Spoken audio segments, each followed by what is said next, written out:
Сәлем достар, менің каналыма қош келдіңдер. Бүгін сіздермен бірге майға қуырылған саңырауқұлақты жасайтын боламыз. Видеоны көрмес бұрын каналға жазылып қоңыраушаны басуды ұмытпаңыз.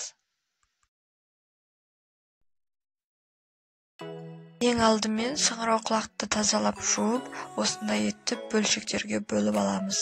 Сосын қайнап тұрған суға салып, 1-2 минут қайнатамыз.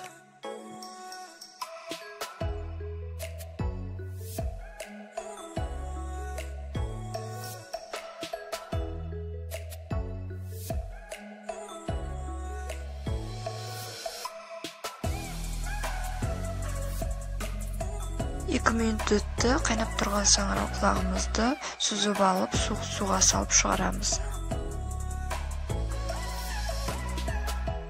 Ал енді саңырауқұлақпен араластыратын қоспамызды дайындаймыз.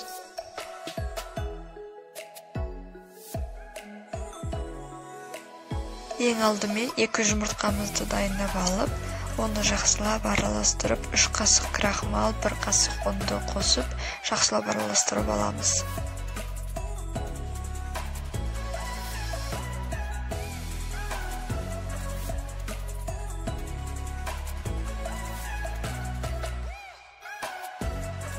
Осылай қою болғанша әбден араластырамыз.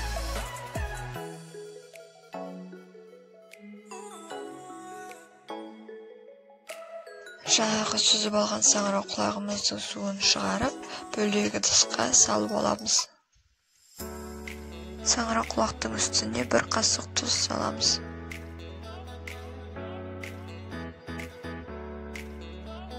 Бөлек ыдысқа 1 қасық тұз, зіра, 1 қасық дәм қосқыш және де қызыл бұрыш ұнтақталғанын қосып, жаңағы сұйықтығымызға салып араластырып аламыз.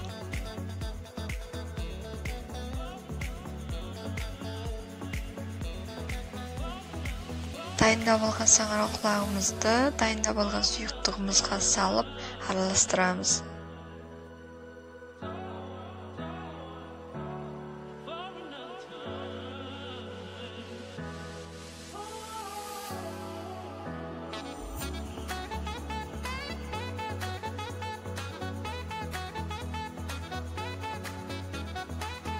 Қызып тұрған майға саңырауқұлағымызды аздан-аздан салып қуырамыз.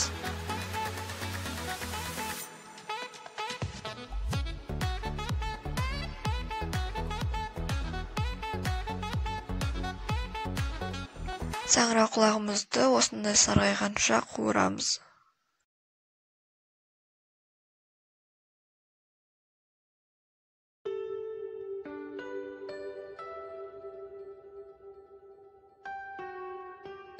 Саңырауқұлағымызды сүзіп алып, тазаланған майды қайттан қыздырып, тағы 1 рет қуырамыз.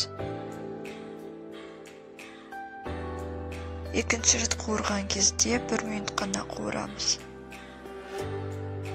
Тағамымыз дайын болды. Маған сондай қатты ұнады. Сіздерге де ұнайды деген ойдамын. Видео ұнаса, видеоға лайк басып, комментарий қалдырыңыз. Және де каналға жазылып, қоңыраушаны басуды ұмытпаңыз.